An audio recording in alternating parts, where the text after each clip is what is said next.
Hi, folks. Wanted to say a few words about the Battle of Antietam in September of 1862.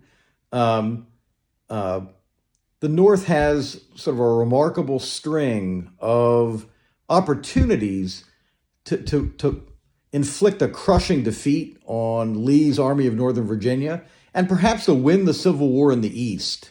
And the failure to take advantage of those opportunities and the mistakes that are committed are really sort of good illustrations of the frustrations that Abraham Lincoln, as president and commander in chief, faces during the early part of the Civil War, in which the North ought to be winning in the East, but Northern armies suffered defeat and setback after defeat and setback.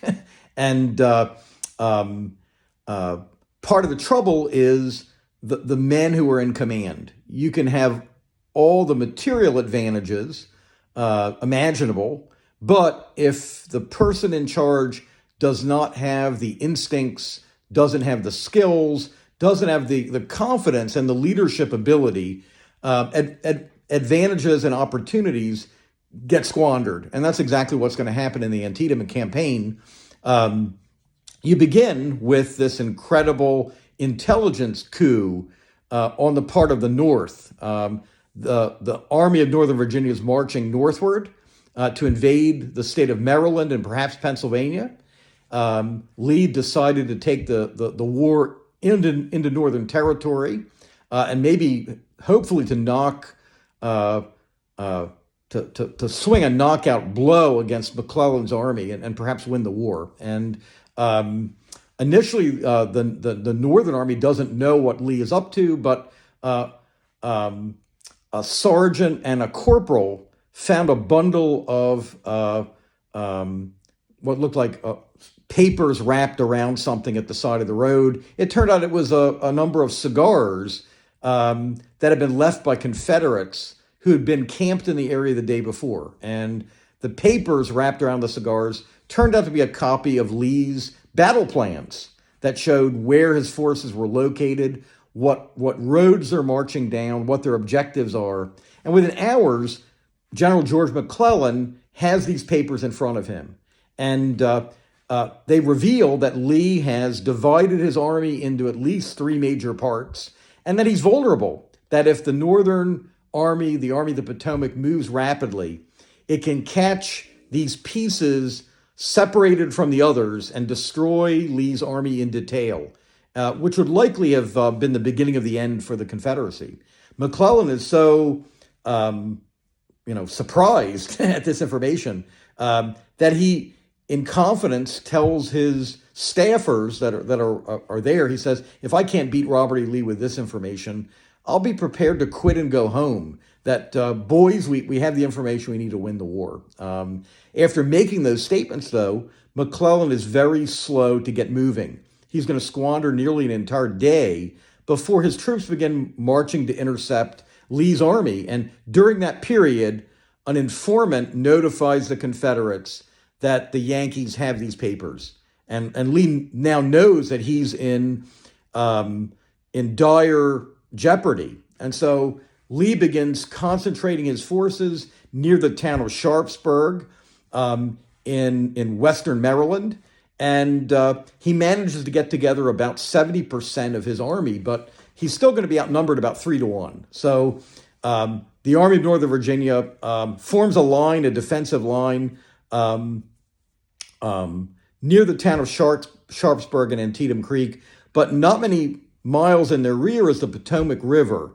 In other words, there's no easy road of retreat if things go wrong. So it's a desperate battle from a Confederate point of view. And had McClellan hurled his entire army at Lee all at once, probably the Confederates would have been crushed. But he doesn't do that. McClellan remains in the rear. He's not up front where he can personally supervise.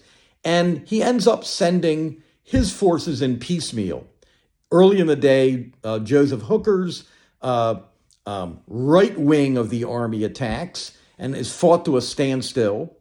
Then, kind of mid-morning, McClellan orders in his Central Division under General Sumner and Mansfield. They advance forward. The Confederates fall back to a sunken road, a wagon road, which provides kind of a natural trench.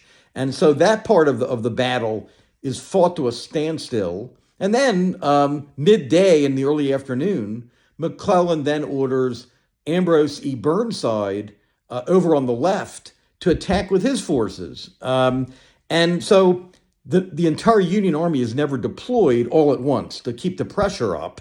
They attack in groups, like three battles rather than one, and that allows Robert E. Lee to shift his troops around to put out the fires wherever they're at. So that final attack by Burnside across Antietam Creek is slowed down by the need to cross the Rohrbach Bridge. And so a few hundred Confederate riflemen hold off thousands of Yankees for some time until they take the bridge.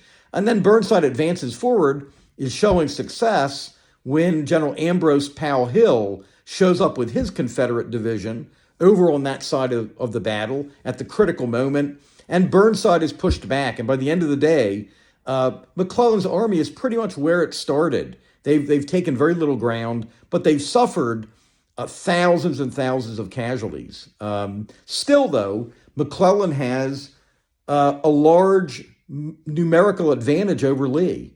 But emotionally, McClellan is devastated by his losses. He visits field hospitals and he sees men having their arms and legs sawed off, amputated. And the magnitude of the suffering really affects him. And so the next day, when McClellan should have attacked, he doesn't have the nerve. He just sits where he's at. Lee waits all day for the Yankees to make a move. And when it doesn't happen, he simply begins the withdrawal back into Virginia. And so McClellan does not pursue, and Lee's entire army, what's left of it, escapes back into Virginia to fight another day. Another mistake that McClellan made at Antietam was he felt he needed to have a reserve to call in case of disaster. He keeps nearly a quarter of his army back in the rear, waiting for the orders to deploy, and they're never issued. Those men sit and listen all day long to the sounds of musketry and cannon fire, but they never go in. So in other words, it's almost like a quarter of the Union Army never showed up. If they're not engaged, they have no effect on the battle. And so the Confederates are getting away.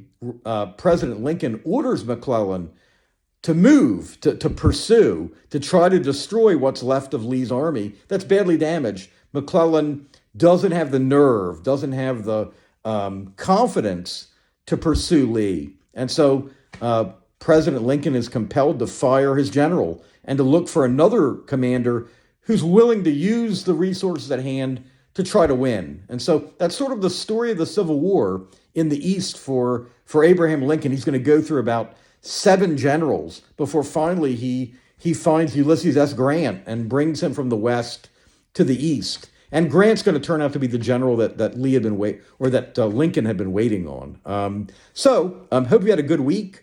We covered a lot of good topics, and looking forward to week 4. So I'll talk to you later.